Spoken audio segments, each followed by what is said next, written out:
What the Tech is sponsored by Audible.com, the internet's leading provider of audiobooks, with more than 100,000 downloadable titles across all types of literature. For a free audiobook of your choice, go to audiblepodcast.com/Andrew.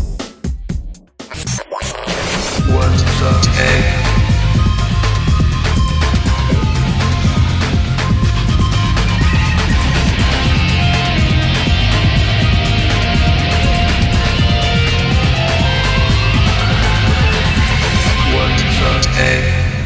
Everybody, welcome to What the Tech. I'm Andrew Zarian. Today is our 200th episode of What the Tech, Paul.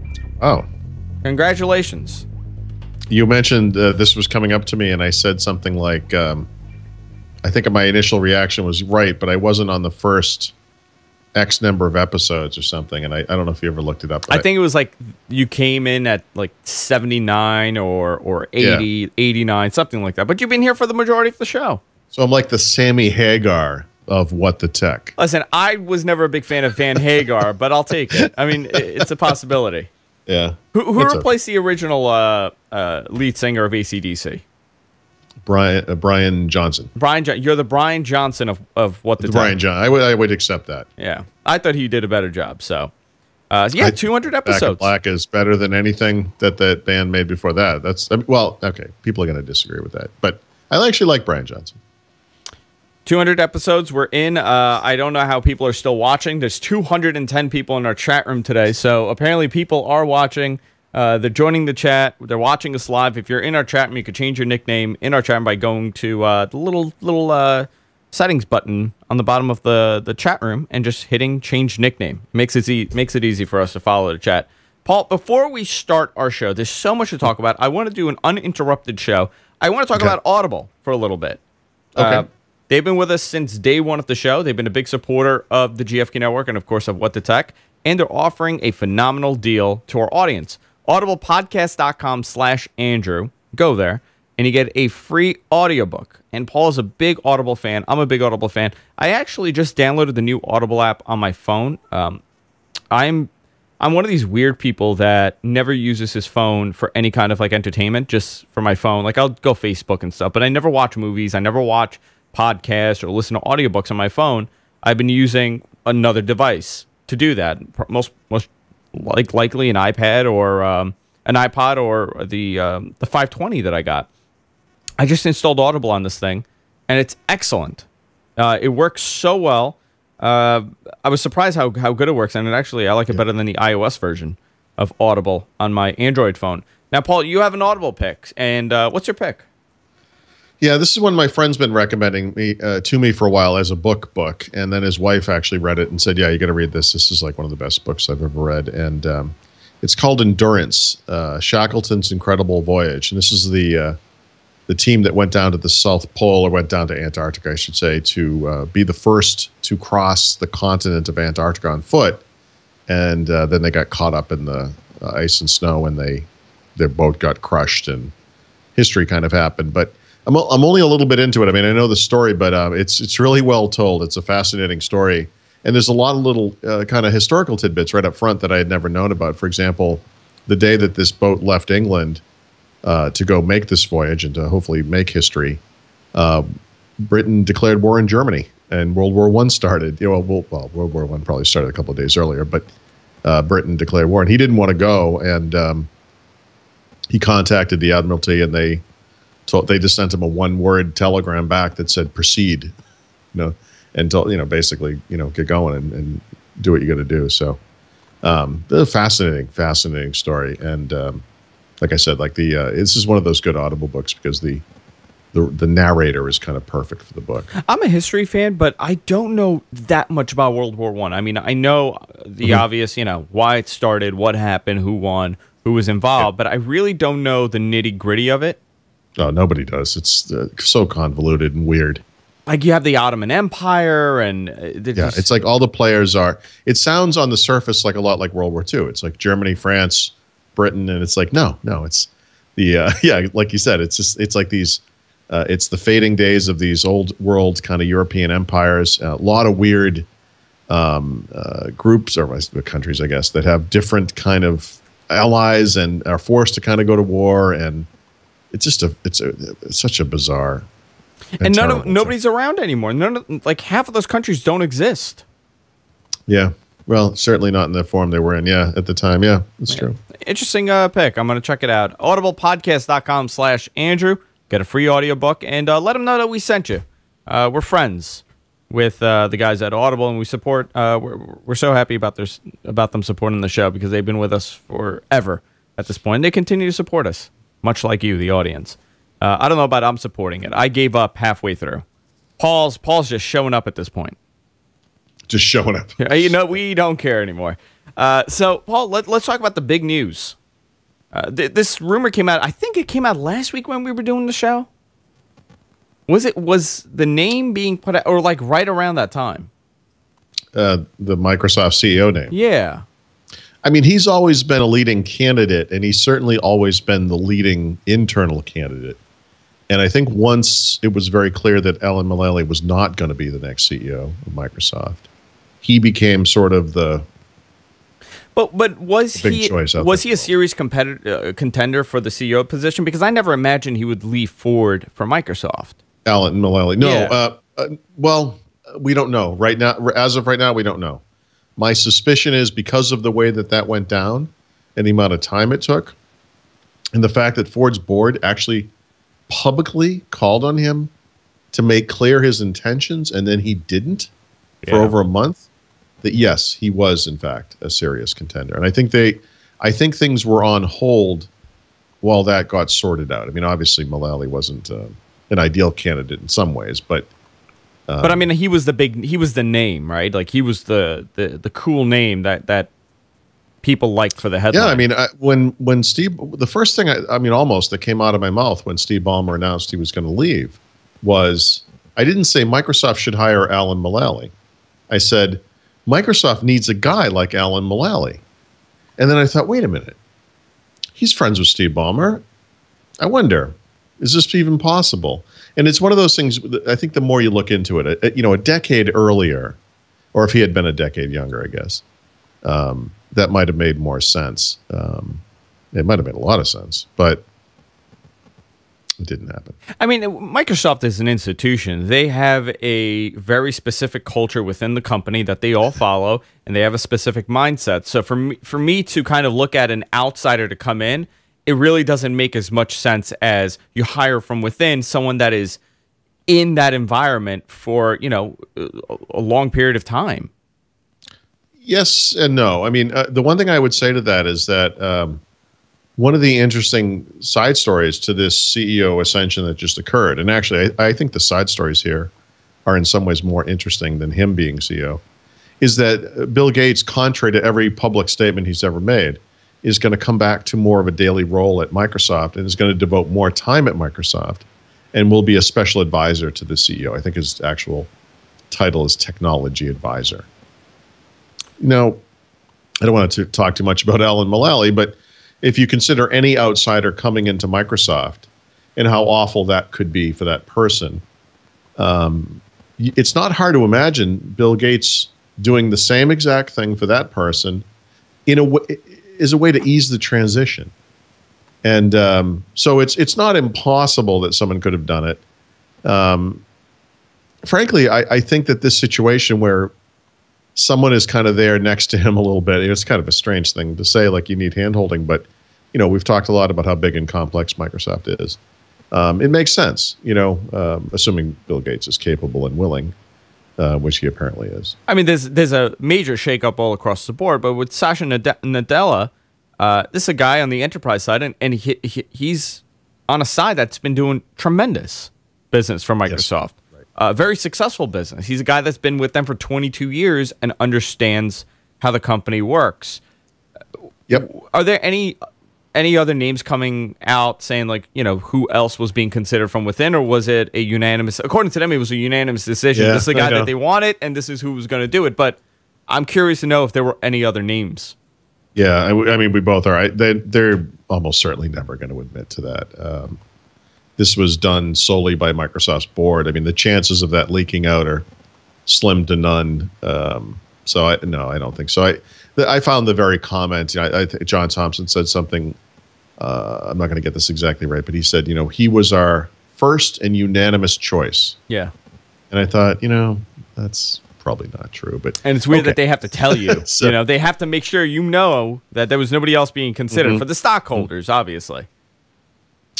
Well, you want to ease this as much as possible. Microsoft has only had 2 CEOs since 1976 or whenever they were. Yeah. When they first went into business, the 2 guys were best friends, and so that transition, which actually wasn't all that smooth internally as it turns out, but was made to be smooth or made to appear smooth to the outside. It could be considered one long kind of era or error, I suppose, depending on how you look at it. This is different. This is a younger guy. It's an Indian guy. It's a different Microsoft. This is a different era. Microsoft is not on the top of the world, dominating the entire tech industry. You want to do this in such a way that people perceive it as a positive move, not as something scary and uncertain. I read the letter he sent out to all the Microsoft employees, and it was interesting. The tone in that letter. I'm gonna try to remember the best I can, but he said, like, we have to innovate, and we have to innovate now. This has to be something that we do now. We have to be a quick Microsoft. We have to be a Microsoft that takes action. And I found that refreshing to see, him coming out like that. He's a great guy. I mean, he's very candid and very well spoken, and very, he's an engineer, so he's very technical. And I think, we have to say, I can't, I'm not going to sit here and jump up. Well, it's a different thinking process. When you have an engineer running your company, when you have a marketing guy handling your company, it's going to be totally different. Ballmer and Gates, perfect example. Ballmer was a marketing guy. Yeah, I mean, a lot of people look at Ballmer and they try to justify this whole time he was CEO, and they'll say, well, Microsoft, returned so much value to shareholders, and they generated X number of revenues, and he was a money guy and a numbers guy and all that kind of stuff. And he's sort of, I actually think of him as more of a marketing guy, like you said, than a businessman or whatever. Certainly not an engineer. I think we can agree to that. But Satya Nadella is an engineer. And, not everyone agrees with this, but I think there's a big contingent of Microsoft watchers or Microsoft fans or Microsoft customers, whatever, who believe that this firm should be led by an engineer, that it should be an engineering-driven company. And so, honestly, within that circle especially, he is an excellent choice. Sinofsky, what was Sinofsky's background? Engineering. Oh, he was okay. Well, yeah. I was going to try to prove a point, which didn't happen. I thought it was engineering, but... yeah.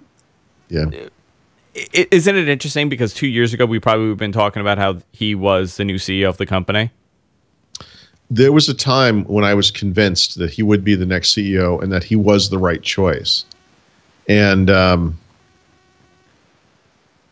it was before I got to know him better, and I think, everyone has, good side, good parts and bad parts and all that kind of stuff. I think ultimately, I said this kind of in a humorous fashion, but I think I actually hit it on the nail on the head with him at one point where I finally realized this guy is like MacArthur.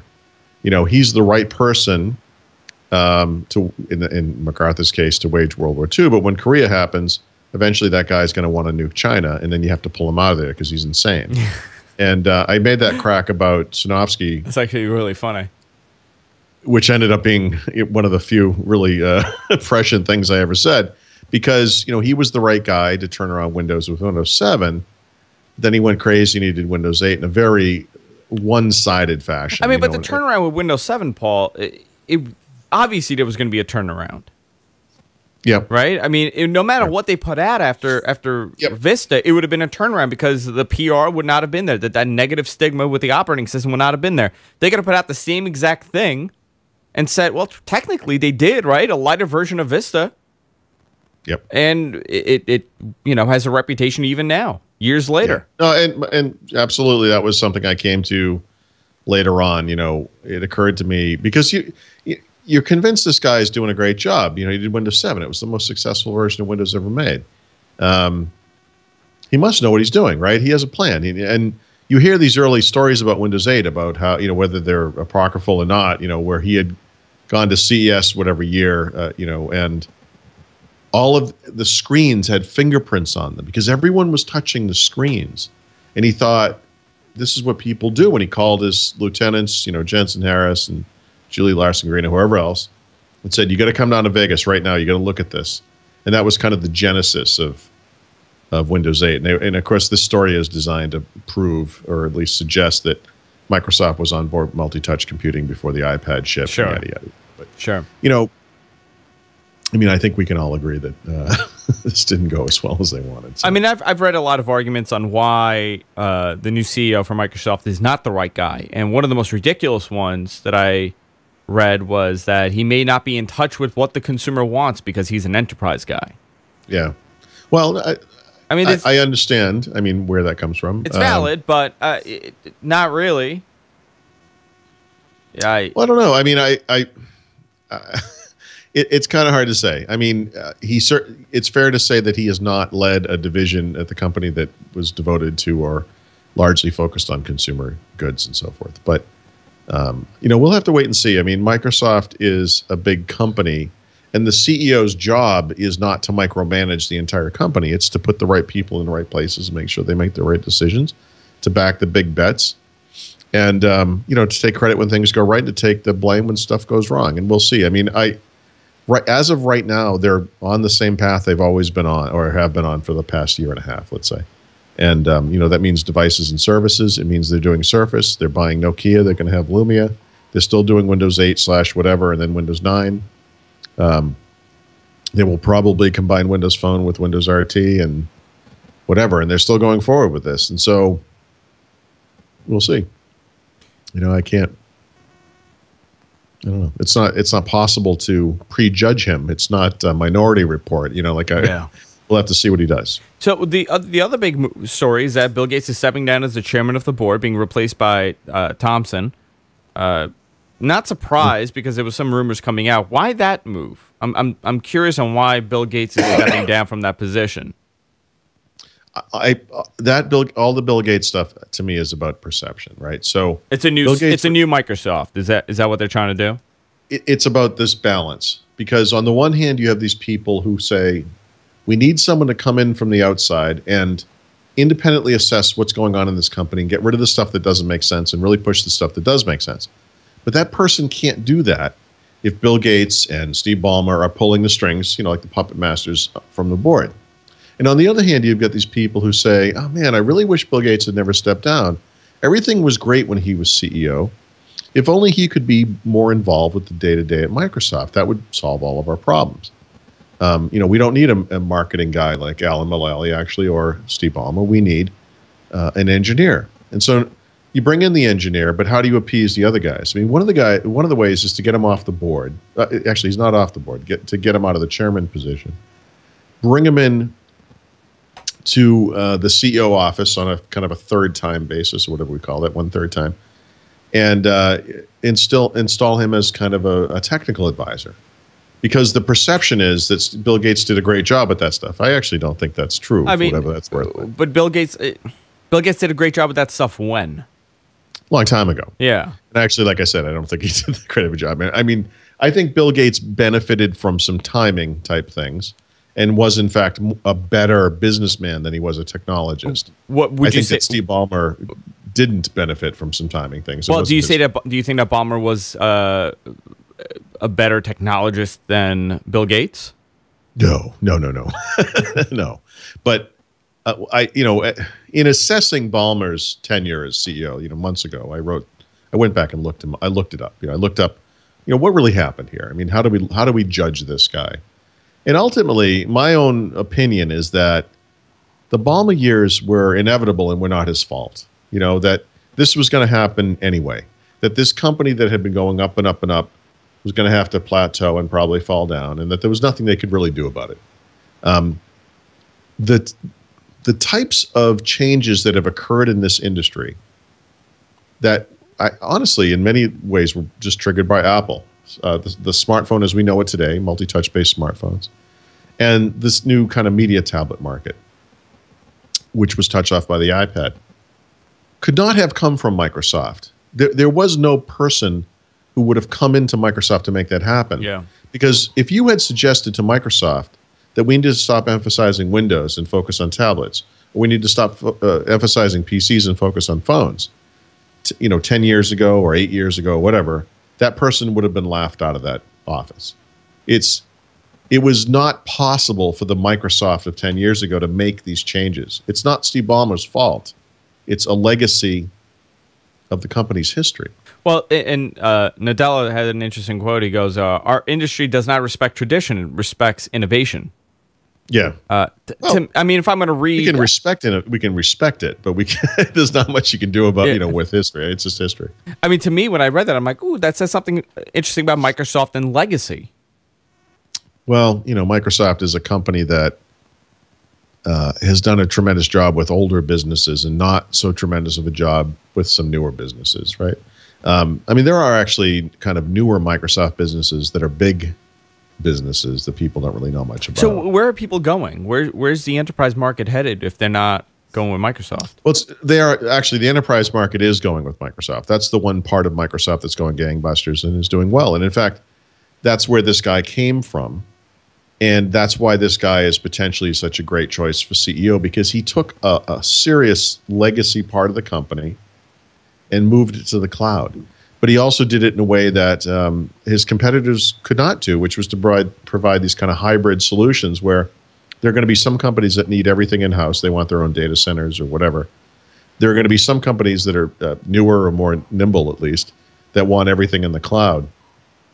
But then there's this huge existing customer base that maybe wants to move to the cloud, maybe wants to move part of the infrastructure to the cloud, and Microsoft can provide them with kind of a hybrid deployment option that Google can't offer, that these other companies can't offer. And so it's kind of a unique position, and he played a large part in that. In as far as the company goes, as far as Microsoft goes, there's always been that comparison with IBM and how, they're becoming the new IBM, right? And that was a positive when they're becoming a good IBM. And then it became a negative. Well, they're becoming a good IBM in the late 90s. I really think they did become IBM, but they became what IBM should have become. With enterprise and with corporate, and I mean, they've innovated while IBM really stayed. So I don't follow IBM. I mean, I think that the story that I could tell you about IBM is that IBM absolutely was at one time what Microsoft was at one time, right? The dominant force in the personal computer market. They evolved into kind of a services company. And by services, I literally don't mean services like Microsoft means it, like online services. I mean, they service enterprises. They provide a service, not like a digital service. That's not interesting to me, and so I don't know a lot about it. But the interesting thing about IBM is that there's some evidence now that that market is not actually viable for going forward, and that they might have some issues of their own. And it's they went through a transformation to get from where they were, which many people would have said was like a hardware company or whatever, but I think it was more complex than that. But a hardware software services company to a services company. Microsoft is going through this transition as well, or its own kind of transformation. And so we'll see. The question for me is whether Microsoft is interesting on the other side of it. I mean, just as someone who cares about personal technology, personal computers, these devices and these services and things, I mean, the more that Microsoft has to lean on this enterprise stuff, the less interesting in some ways it is to me personally. Yeah. I care about technology and how it can impact individuals, especially and primarily. I like the consumer side more than anything else. I find it far more interesting. But there is something to be said about enterprise and how they're adapting it and making it viable for many, many different corporations. And it's something that it's their lifeline now. But they're working on it to kind of grow rather than just being the same old thing for enterprise. They kind of have to. They understand that. Yeah, Microsoft is, the comparison to IBM is when people make that, often it is a dig, right? Because people hear IBM and they don't think fast, dynamic, nimble company. They think slow-moving Leviathan from days gone by. Microsoft has embraced a lot of these kind of forward-leaning technological trends in ways that I think people would be shocked by on the enterprise side. The whole consumerization of IT and the bring your own device to work stuff, which has kind of evolved into bring your own everything to work. Microsoft is actually on the forefront of that stuff, and you don't hear a lot about it, but the truth is they've done a great job with that. I think the problem is on the other side. They don't really have a great consumer base to work off of. Not because there aren't a lot of consumers still using their stuff, but because those people just don't necessarily care about it, or it doesn't resonate with them in any way. I don't think most people have like a personal relationship with Windows or something, whereas maybe they kind of do with Android or iOS, not because those systems are better, but because they happen to run on the devices that are more personal. And they develop more of a one-to-one relationship with that thing.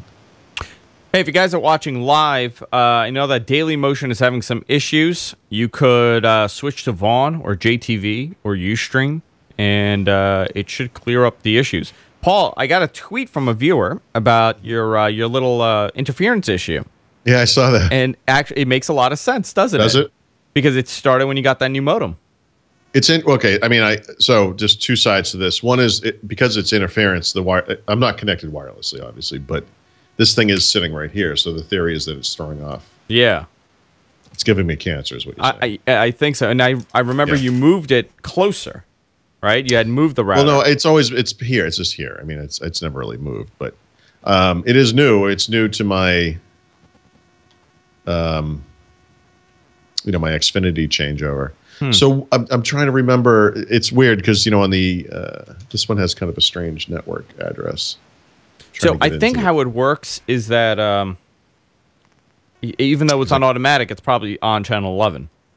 Yeah, so I could change it to a different channel, and you're saying maybe that would fix it. Yeah, possibly. So I will. I don't know if I'll do it during the show, but I will do that. Let's see what happens.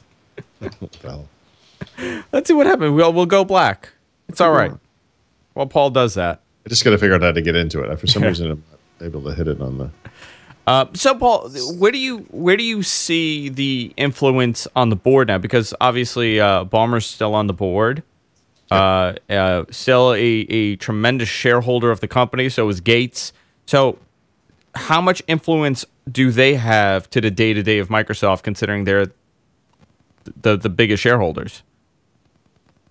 Well, so they are the biggest shareholders, but they also have pretty small percentages of the Microsoft stock. So I don't think they have a big impact on the day-to-day as a board, right? Although I have to say, just to be clear, the interactions between a board of directors and the executive leadership of a company the size and scope of Microsoft is something that we just can't know about. We're not going, it's just... They're not going to be talking about that kind of stuff. So it's kind of hard to say, but I don't think the day-to-day is big. I think getting Gates into the office with him to, help him with strategy and specific products is a way to influence the day-to-day. And I think that's part of their plan to ensure that the day-to-day makes more sense or whatever. But I don't know. I don't know how. I don't know. I'm not really sure how to say what kind of influence they have day to day. I mean, I'm excited for it. I'm excited to see where the company's going in the next, 12 to 24 months. I mean, it's going to be an interesting year or two for Microsoft because there's a lot of stuff happening. Regardless, I think he's going to come off with a big bang with the next version of Windows because it's going to be a very similar situation to what happened with Vista and Windows 7. This guy's going to be praised for, coming up with the new Windows in the eye of, the regular TV viewer. When they say, the new CEO and morale is up and all this stuff is up for the company, which I think is great, regardless of who did it. It's fine. So let's see what happens. Paul, you got your hands on 8.1. I don't want to stay on the Microsoft stuff too much, but you got your hands on the new update. I know, there's so much Microsoft. Update 1, yep. What do you think of it? Yeah, because I read the article and you said that there were more surprises than you expected, more changes. Yeah, although to be clear, they're small changes, right? There's nothing major in here. We're like, oh, look at this, it's some crazy new feature. It's just fine-tuning stuff. I find it interesting that so many people have gotten it wrong with what the point of this is. I look at this as an extension of Windows 8.1, which, when you think about it, makes sense. In that I've often described how Windows 8.1 makes Windows better for whatever device you have. So if you have a tablet, you can stay on the Metro stuff. If you have a desktop computer or a traditional computer, you can stay on the desktop. And it does more of that. And so, for people who live and breathe on the desktop side of the fence and, maybe don't have a touch interface, running Metro apps can appear on the taskbar where you would want to see them. Likewise, you can pin apps to the taskbar if you want. Those are actually two separate things when you think about it. For people on the Metro side, there's a bunch of little things. And when you use the start screen with a mouse or the app screen with a mouse, you right click and menus come up like they would on the desktop, not like the app bar stuff that you would typically see in Metro. And so it's about making Metro better for normal users, and it's about making the desktop a little bit better for not really for touch users. That's kind of a stretch, but I mean, the thing that makes sense, like you've said 1,000 times, it detects what kind of platform you're on, and then it adapts to that, and it works as if it's that. So if you're on a tablet, you're on Metro. If you're on a desktop, you're on Windows. That's it. Yeah, it's not quite that elegant, but yeah, it's certainly heading in that direction. Yeah, one could only hope. So I don't look at it as like Windows 8.2. It's really the same themes that we see in 8.1. It just kind of like with added salt. Is there a reason why they didn't do 8.2? Well, they still could, I suppose, but I think they want to get rid of the Windows 8 name. Yeah, and that was one of the things I heard with Windows 9, where that release could have been called 8.2, and they're like, let's just start over. Let's move the name over, shall we? All I could think of is that the marketing that they spent on Windows 8. Sure. The tremendous amount of money that they spent on marketing this thing at launch as this, future operating system. And well, but the good news is, Windows 8 is a brand. It suggests kind of a version number. It's the version that comes after Windows 7. Windows 9 will do the same, and so they're not shedding it's not like they're not calling it Windows, right? I mean, it's just a version number, so that kind of helps. So, Paul, I went to a concert yesterday. I went to the Billy Joel concert at the Garden. Not the Boston Garden, the real Garden. No, I understand the Garden. Yeah, I caught that. The real Garden. Oh, jeez. Okay. So I went to the Billy Joel concert, and next to me, obviously everybody has iPhones, right? Yeah. The entire world. I have this LG G2, which is the worst camera I could ever imagine. It's actually shocking how bad the camera is, and at times it's so good you start questioning what you're doing wrong, but it's not you. It's just the camera's auto detect whatever nonsense. Is my hand unusually shaky? Like it's so bad, Paul. Like I'm like, maybe I don't really know how to take a photo. Maybe I'm doing something wrong. Well, it's not you. It's all that auto crap that they put on this thing. Pretty much, you have to manually set the ISO in order to get a good picture. If you want to get a good video shot, forget about it. There's no hope. The focus is all whacked out. It has no idea what it's focusing on. So my wife had the iPhone, and she was, getting amazing photos. And next to me was a guy, and he had a 1020. He had a Really? Lumia. So I bet he was taking awesome pictures. Paul, I asked him, I'm like, listen, it's going to sound crazy, but can I take a picture with your phone? I'm just curious what it looks like. So I did the zoom in thing. Oh my God. It was like he was front row. I mean, it was. Yeah. Well, you must have seen, I took some concert pictures a while back. It was insane. Yeah. It was insane how good the 1020 is. Yep. I just don't understand, like, the quality difference. By the way, I didn't do video on the 1020. I did a regular picture, but I can't understand why. And this camera's praised, by the way. People say, oh wow, every one of these reviews that I did with these idiots that do these reviews, everyone, the camera's actually really good. If you're looking for an Android phone, this is the best camera to get. This is the one you want because it has that stability thing. So the sensor apparently adapts when you move it. I don't even know. I think what's happening is that it's moving regardless. Yep. It's so bad, the camera. And they've updated, by the way. They've sent out an update to fix some of the stuff. But I've never... Like, I'm like, okay, I understand ISO, right? Like, that's what people that know this stuff does. They understand this.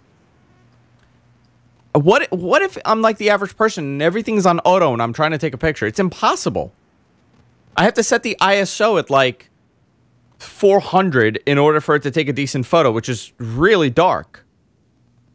Or I'm sorry, I got to set it to like 800 to take a decent photo. So it doesn't have like a mode or something. It has all these things, but it means nothing. I mean, it has like night view, and it's the same thing as automatic. It's insane, actually, how bad it is. So I'm actually, because of this experience, I want to go get a Windows Phone for my everyday use. Andrew. Yes. Yes. This is the happiest day of my life. This is your present, Paul. This is episode 200. This is your present. I don't even know what to say. I was so disappointed in the camera. I was so disappointed, and I realized that's what I like doing. I like to take pictures with of things. Mostly, well, I think that's the deal, right? Everyone. Sometimes people will write me and they'll say, "Wow, you spend so much time talking about like photos. Like, that's not the only thing that you do on a camera. It's like on a phone." Yeah, I get that, but I don't know. To me, it's like, again, my usage isn't necessarily everyone's. I get that. I work at home, for example, but when I'm out in the world with my smartphone, I mean, that's big for me, really big. I think it might be the primary activity. You're taking photos. Yeah. I mean, I'm not. It's got to be in the top 3. I mean, regardless. It has to be in the top 3 for everybody, but I feel like. So. Like, what do? I go out, right, and I'm having dinner. What do I take a picture of? I take a picture of my drink, and I take a picture of the food. Mm-hmm. And if there's a cool shot, I'll take a picture of whatever. Like yesterday, I took a picture of my wife at the train. It took me 15 tries to get this photo to look semi-decent. Let me see if I can pull this up. Actually, I'm also going to pull up a video just to compare how awful this is. How will I get into trouble if I air a... Let's see. Oh, here we go. I'm not going to play the music, so this is from the concert. You're talking worried about. Here's the video. Yep. So as you can see, it's trying to focus. Okay, it focused in, and then it goes back. Yeah. My wife took the same video, and it's fine. I mean, it's awful. I understand it's dark, but it can't even focus. Let me see if I got a picture here. So this is when I finally figured out that I have to like play around with the manual ISO. Right. It's still not that great. I mean, I understand it's dark, but let's see if I got another one here. We're playing. Oh, so perfect example of how awful the camera is here. How would you evaluate this photo, Paul? Blurry. I mean, out. There was no movement. I mean, that was super still. Sorry for the people listening. I apologize that I'm going on this rant and I'm playing photos. But, I mean, just insane how bad it is. So now what do I get? I'm on Verizon.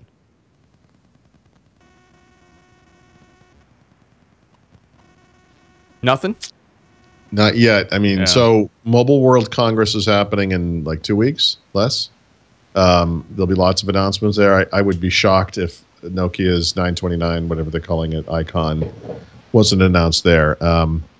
Basically, what that should be is a device that's roughly the size of a Nexus 5, but has a camera that's on par with what's in the 1020. And so I don't know if you ever used the Lumia 1520, which is the kind of phablet phone. That one has a slightly less powerful camera, but honestly, the picture quality is as good, if not better, than the 1020. Why? And that's the camera that's going to be in the 920. Okay, so crazy question here. Why is it that the Nokia cameras, Nokia has kind of focused in on the camera, and they've really put in effort in, even on the 920, the camera is really good. Why, how is it that they've been able to do this, but, like, for example, LG and Samsung, which I've used both. I've used the Samsung S4, and I don't think the camera's all that great on that either. I don't know. I mean, I can tell you that the camera in the iPhone is fantastic. I mean, what does your wife have? An iPhone? An iPhone 5. 5? It's good. I don't have it's a great. 5, but the 5S has a fantastic camera. It's really good, for a phone. the way that Nokia was able to do it was they have to have a camera bump. So if you have like a 925 and a 1020 or a 1520, there's a bump. Okay, it's a big bump on the 1020, and it's a small bump on the other ones. But you need to have that physical space for the optics. It's something Apple won't do. They're not going to expand past the thickness of the device, and so it's limited in that way, just by the physicality of it. The Android phones, I have no idea. I don't know. It's really bad. I mean, this is such a disappointment. I almost wanted to pull like the card where I like contact them. I'm like, I'm gonna bash you guys for weeks now on the show because how awful this thing is. You should be embarrassed that you put this thing out, and you sold this as like a photographer's phone. The entire campaign was on how great the camera is. It's just a piece of junk like every other camera that they put in these phones. Right. It just crazy. All right, my rant is over with that stuff. But Paul, let's talk about, before we actually go into something, I want to, since it's our 200th episode, I want to thank everybody that's been tuning in. We've had such a tremendous audience. We get such feedback from the audience. It really is unbelievable to see so many people turn out. I think Paul is surprised at how many people turn out for this. People turn out for this? A lot of people. Look at this. Almost 270 people in our chat room right now. Oh. It's You're crazy. missing Satya Nadella's live coming out party. It's like a debutante's ball or something. I don't know what it is like a debutante's ball. It is. And for the people that are tuning in for the first time, I know a lot of people probably are tuning in for the first time. I want to let you guys know, we put all our shows on podcast form, so you can subscribe to us. We're on iPhone. We're on Windows Phone. We're on Stitcher. Subscribe on as many platforms as possible. Do like 2-3 times too. We could use all the help possible. We're also making some changes to the video podcast. So in the next couple of weeks, there's going to be some changes to the way that we handle video. We're definitely going to rely on your feedback to see if everything is working. So if the video's acting a little weird with the downloads, probably starting in about 2 weeks, let us know so we could kind of fix that, because we're moving the site over and we're doing a lot of changes to the way that we handle the RSS for the video. We're getting off a blip and we're hosting it on our own.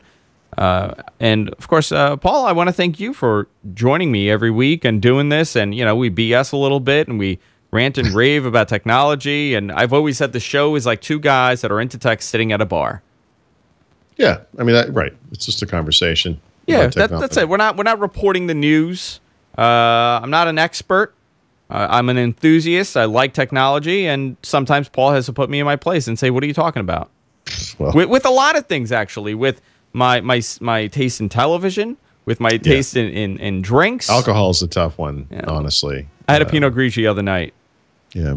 I told Mary Jo today, this is just kind of an aside, just to know that you come up occasionally in conversation elsewhere. I was talking about beer and whatever, and I said, somebody came to my to my house for the Super Bowl, and we're kind of cleaning up, and there's like 3 Corona lights in my refrigerator. Yeah. She's like, oh, that's disgusting. And I'm like, it's like Andrew visited. I've gotten really good with the beer stuff, actually. I got a Press 195, which is a phenomenal bar restaurant right by me. They're not a paid ad, nothing like that.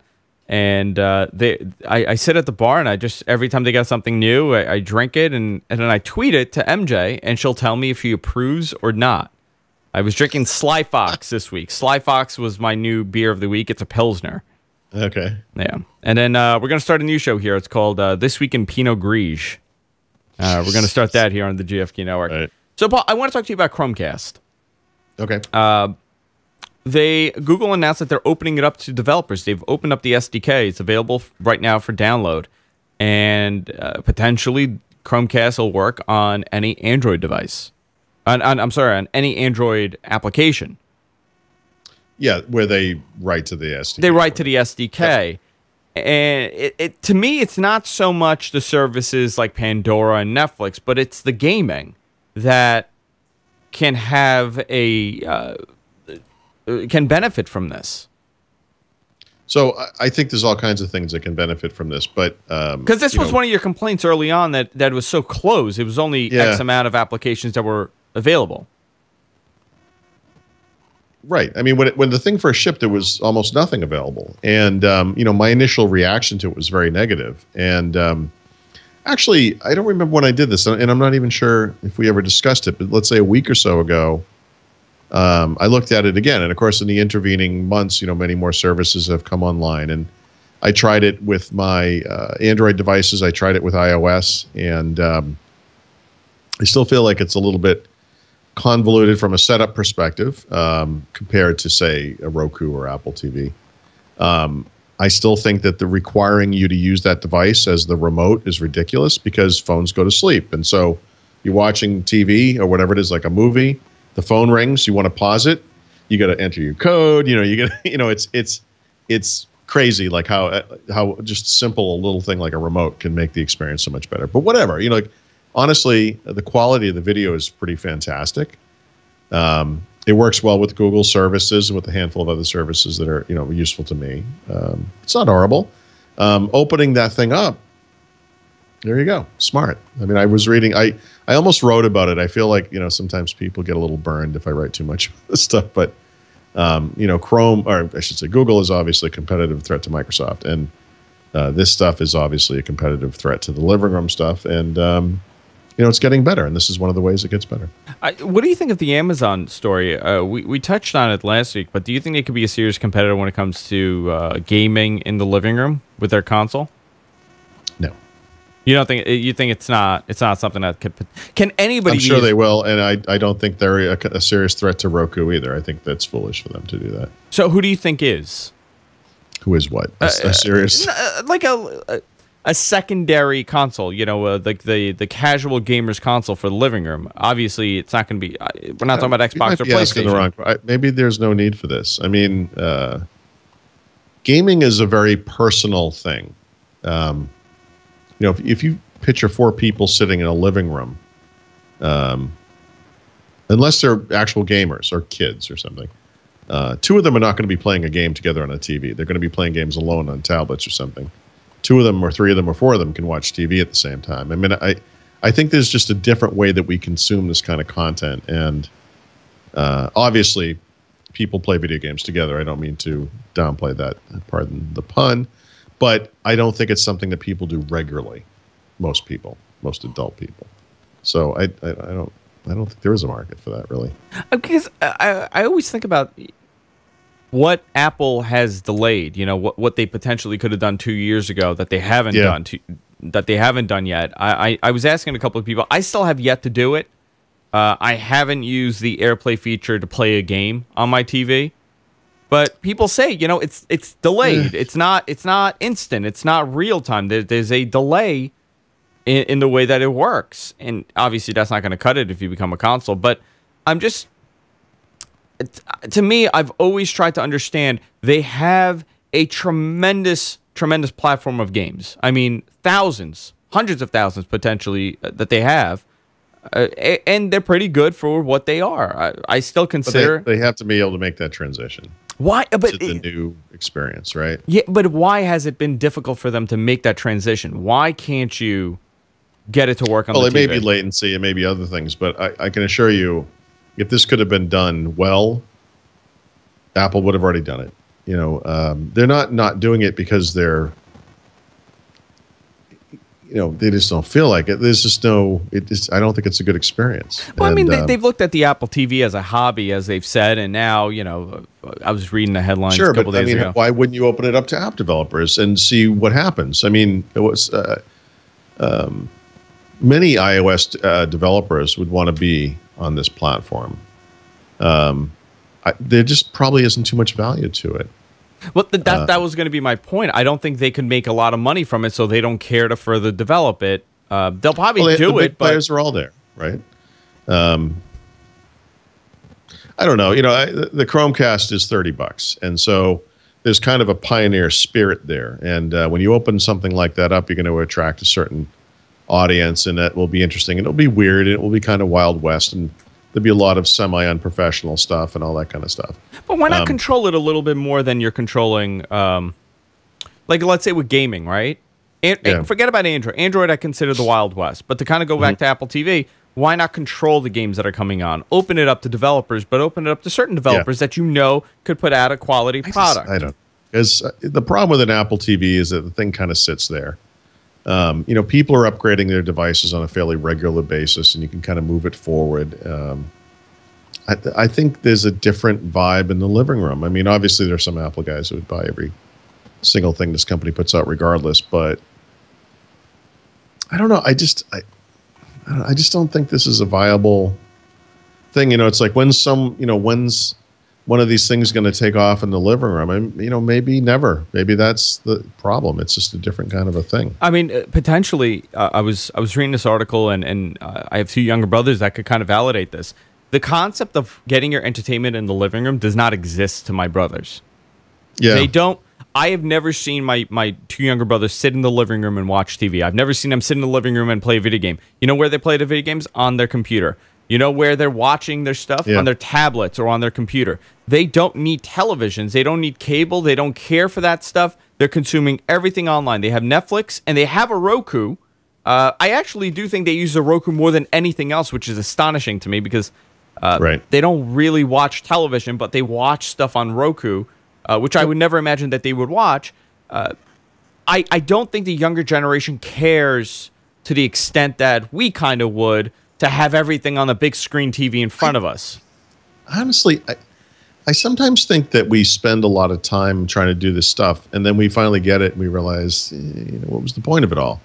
I've got a friend who just bought a bunch of Sonos equipment. He's been looking for some way to transmit music around his house for a long time, for whatever reason.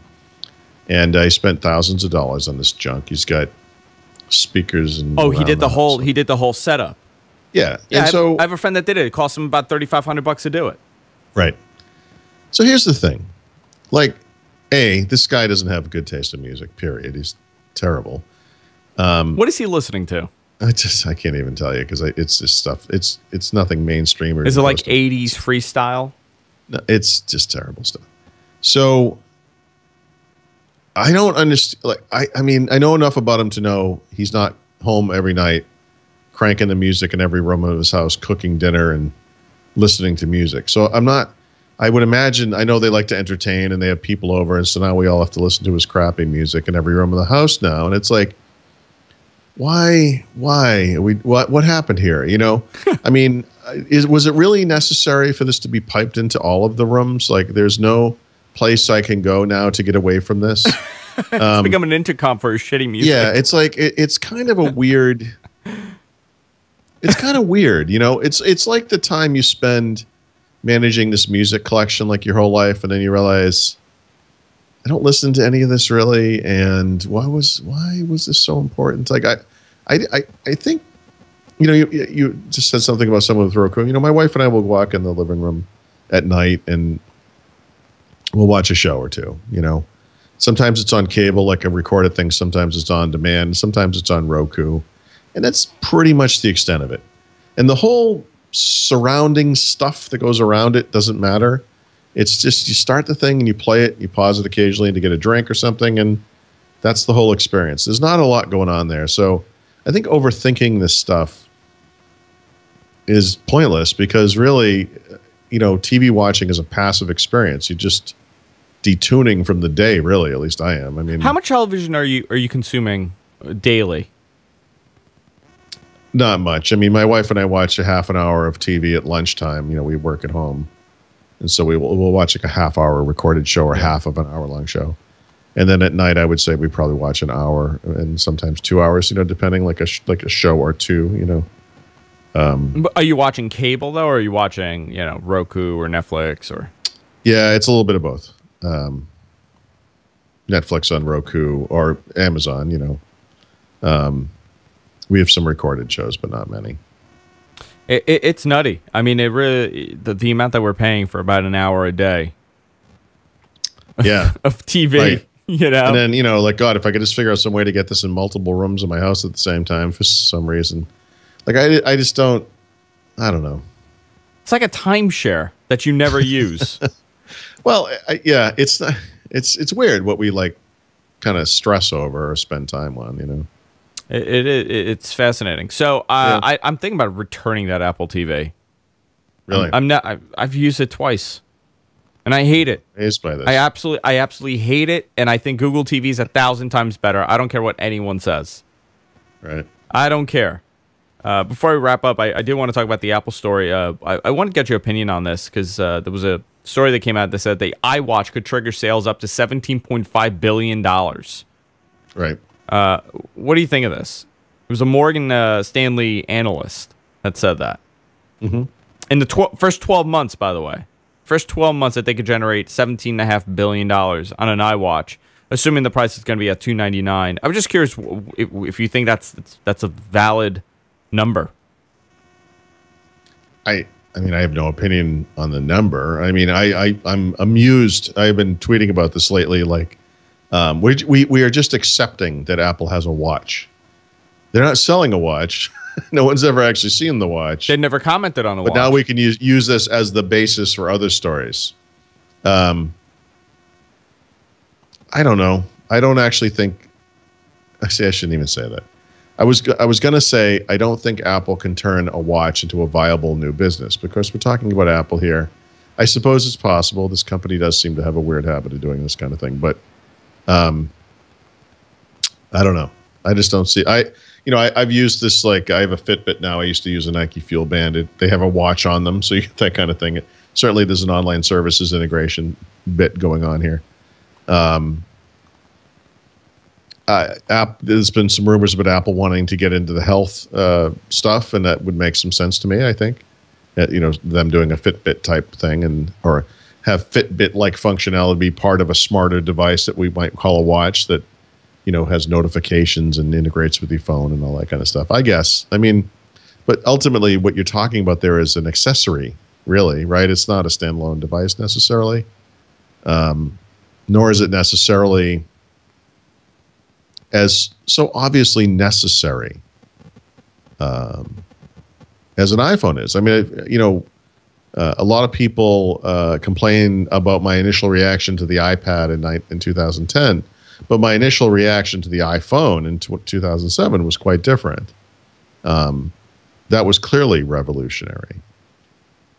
So I don't understand how a watch is. I think this was the greatest fake play Apple that any company could have done. They started. You want to know? We've been talking about a conspiracy theory show here on the network. You want to know a major conspiracy? I think they leaked this entire iWatch thing 2 years before. Responses. 2 years before they even had an idea what they were going to do, to see what the response is going to be and to see what the competitors are going to do. Because the Samsung, all these companies want to jump on this before Apple does, because they want to gain leverage in the market. They saw what happened with the iPad. They saw what happened with the iPhone. So they want that next big item. Oh, everyone does. Sony did the smartwatch. Well, Sony was doing it for a while. They just put out a new one. It's junk. Right, but our world is so broken that when Samsung actually ships and sells a watch, the story is that they're competing with Apple. That they're competing with they copied Apple's iWatch. Yeah, you're absolutely right. And I'm like, I'm sorry, guys, but if they actually ship a product and consumers are using it, they're not copying Apple. But you know what the problem here is, Paul? The concept that we have, right? Like what we think this iWatch is going to be. And I can tell you right now, we have 250 people in the chat room. 90% of them, they're envisioning the same exact device. A curved, a flat band that displays everything. It's iOS-like, and everything is perfect. Only fit a wrist that is the size of Steve Jobs' wrist. Yeah, I mean, it really, that is the device that everybody's envisioning. Yeah. But the reality is, technologically, we can't do that device yet. We're not there. We're not making curved glass devices. Sure. Maybe that's the problem. It's just not there. So we're talking 5 to 10 years away from this magical device that we actually want to see. So whatever any company puts out, like a Samsung, for example, put out that watch, everybody's looking at it to go, that's it? It looks like a giant diver's watch. It's huge. And they're like, all it is, it's a tiny LCD on like a band. Well, of course that's what it's going to be. We're not there yet for the tech. It's not the future. Sorry. We're not in the future yet. And it's this weird thing where, with the iPad, they were able to pull it off. Nobody had done it. And yeah, it was a future-like device. The iPhone too, nobody had done it, but it made sense. It was still an evolution. We didn't get this like magic projection. Do you remember a couple of years ago with I think it was with the iPhone 5, Fox News here local in New York, they reported this crazy, weird, like the phone from like 2040. That's what they put out. With a projection, with a hologram and a projection. And I'm thinking, you know what the problem is? I don't blame them. This is what everybody thinks the next device is going to be. And I think we need to get out of that mindset. I think we have to understand that a lot of these devices will not happen like that. We're not getting that device. The closest we'll get right now is probably like a Fitbit style device. And you know what? If Apple puts that out, it's going to be a complete disappointment.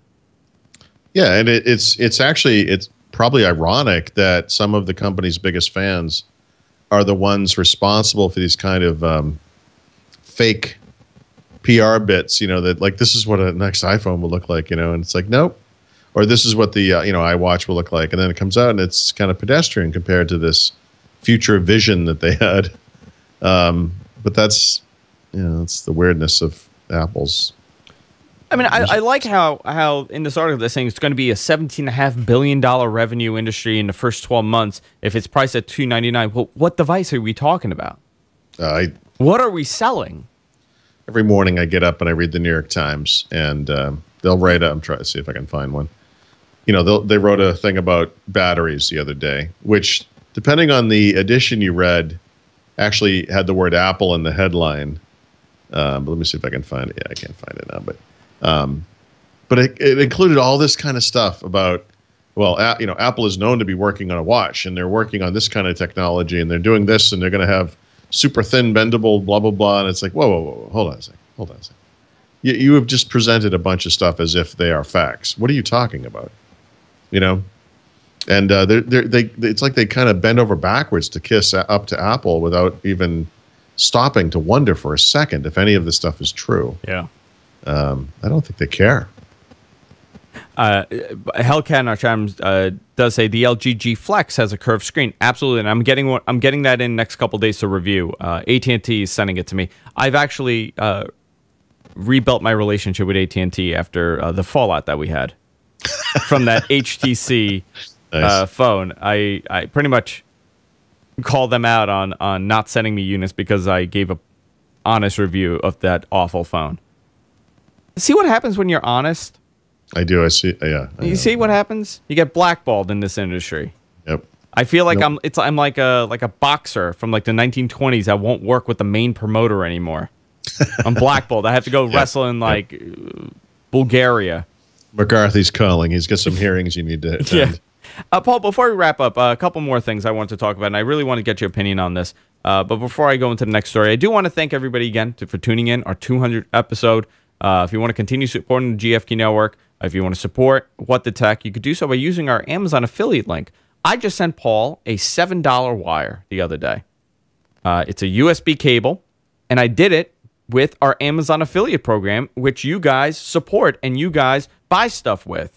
Every time you buy something on Amazon, we get a tiny little credit. Suncast just posted in the chat room. It's gfq.co/Amazon.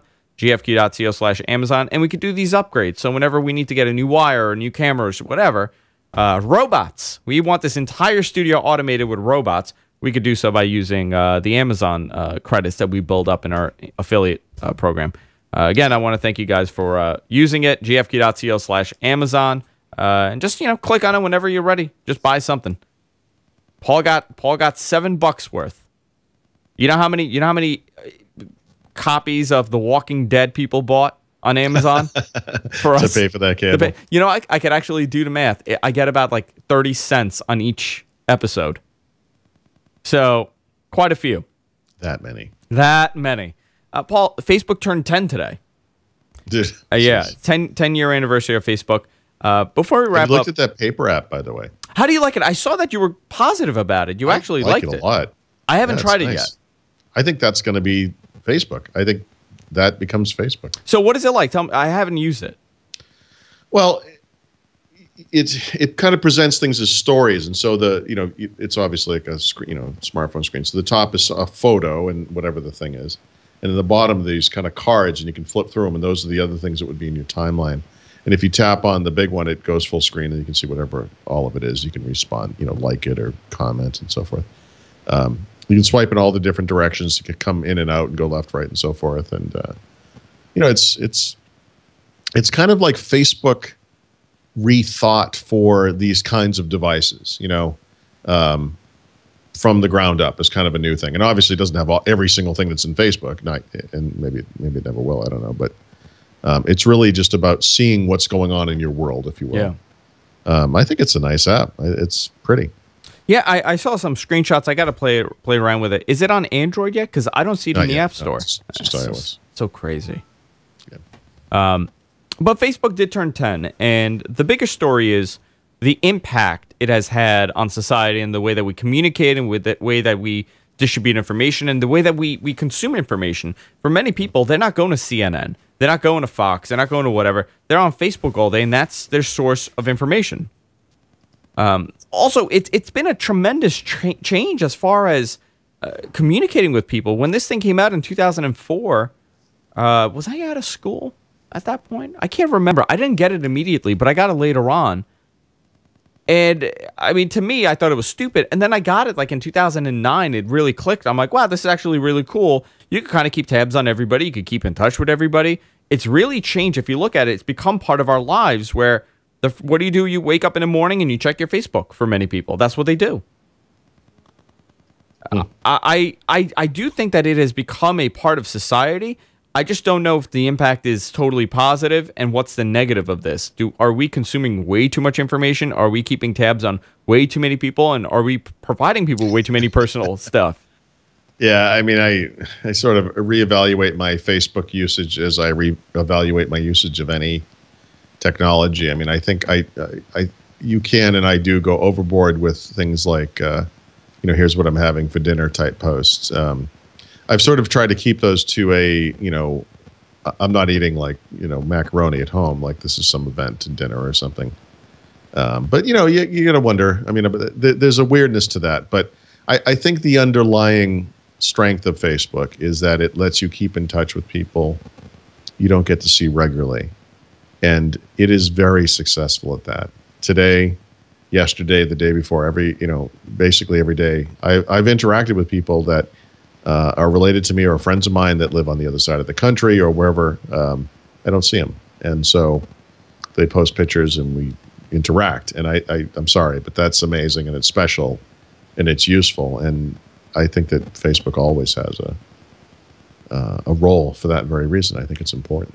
Do you see anybody else kind of coming in on their turf and becoming the Facebook of the future? Do you think at this point there's so many people connected? You always read the headlines where people are saying, well, the kids aren't using Facebook anymore and expect an 85% drop in Facebook in the next year, which I think the kids won't always be kids. The kids have attention deficit disorder, and that's fascinating, but they're not paying the bills either. And so eventually they're going to get jobs and they're going to settle down. They're going to slow down, and Facebook will seem interesting to them again. And so this week they can pay Flappy Birds, whatever that stupid game is, and they can post things like Polaroids that they don't even know what a Polaroid is, and Instagram. But eventually, real life is going to set in. And by the way, I downloaded Flappy Birds. I downloaded that game. Yeah, what? It's basically like the pipes from Mario. It's so stupid. Navigate. Yeah, it's terrible. I was reading a thing someone put, and they wrote, well, how soon until someone, and there was a picture of Mario, they said, how soon until a kid says, this is a ripoff of Flappy Bird? Yes. Oh, I'm sure it's already happened. Yeah. Yep. What was that? I think it was a Billy Joel song. Some like Disney star sang Vienna. Right. By Billy Joel, and in the comments, like it was like so I was looking at the Billy Joel comments from the concert, and all these kids were writing, why is he singing so-and-so song? She did it so much better. Why is this old guy singing this song? And I just wanted to just punch the screen at that point. Ignorance is at least understandable in a child. Do you think Facebook and stuff has made kids ignorant? Because I really don't think. No. I actually no, because you're Facebook is actually kind of better than a lot of the stupid stuff that's been going on with news sites and online, because you're kind of forced to look at stuff that you normally wouldn't. Yeah. That you don't necessarily would have seen otherwise. I mean, I learned things from Facebook because people I know posted them. I don't always agree with them. I mean, I know a guy out west who's always posting these kind of crazy, you think this doesn't exist, but kind of far-leaning, left-leaning political stuff, right? Normally you think of the crazy political stuff as being like from the right, but this guy's kind of off the charts on the other direction. And I've often thought about blocking it, but I thought, I need to know that this is there and to understand it, and whatever. I mean, I actually think the best thing about Facebook is that you discover people's crazy that you didn't realize. Like you've discovered the type of crazy that they are. And that's been amazing, because there are people that I've worked with. There are people that I actually do business deals with. And then you realize, like, oh my God, this person is so unhinged. It's out of control. People they're that either like pointlessly religious or, like, just everything. Yeah. Like when I'm reading, the first thing I do now, whenever like we're doing business with somebody for the network, I always look at their Facebook. I find their Facebook and I see what they're writing. And if they're going to put that in public, who knows what they're going to do with me? Like, it's just crazy, some of the stuff that I read. And I recently had to delete someone and tell them that I won't be working with them because of the stuff that I saw on their Facebook. And it wasn't political. It wasn't, their affiliation to whatever. It was just like crazy things that they were writing. Yeah, no, there's a guy I grew up with who's, I still see him, a couple times a year. He's a good guy. I mean, I like him, but his Facebook stuff was insane. And it was not borderline. It was some racist stuff in there. There was some crazy gun ownership baloney in there. And I had a conversation with him one time where I said, we grew up together. I mean, we went to the same schools. We had the same experience. I mean, what happened to you, Yeah. And, of course, he's looking at me like I'm equally out of my head. But I had to block that. I mean, obviously, I'm not there to listen to extreme viewpoints or take part in some jihad or whatever. Well, nobody cares for a moderate, Paul. Nobody cares to hear I'm a kind moderate. of boring like that, I guess. Yeah.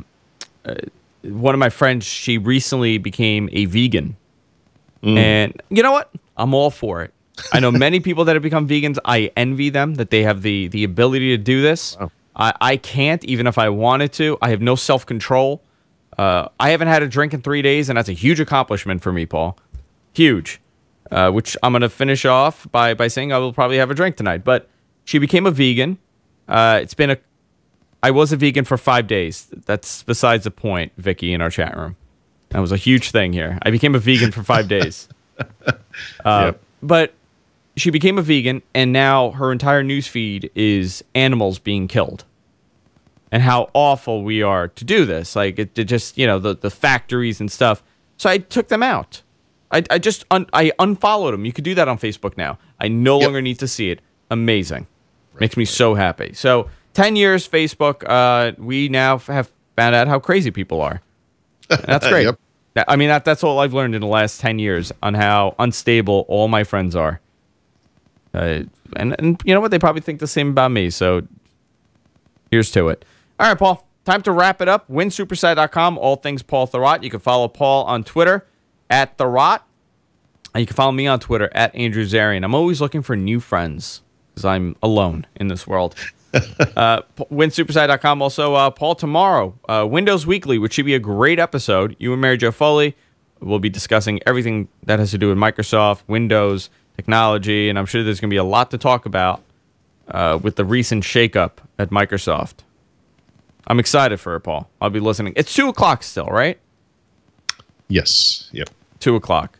And again, guys, our 200th episode, I want to thank you guys for sticking around. And the numbers are growing, and we're going to have a lot of new stuff for you. Paul and I have been discussing ways that we could give back and ways that we could do some more shows and different things. So in the coming months, we're going to be changing stuff up. So hopefully it'll be good, and you guys will be happy. Until next time, guys, take care. We'll see you all next week on What the Tech. Good night.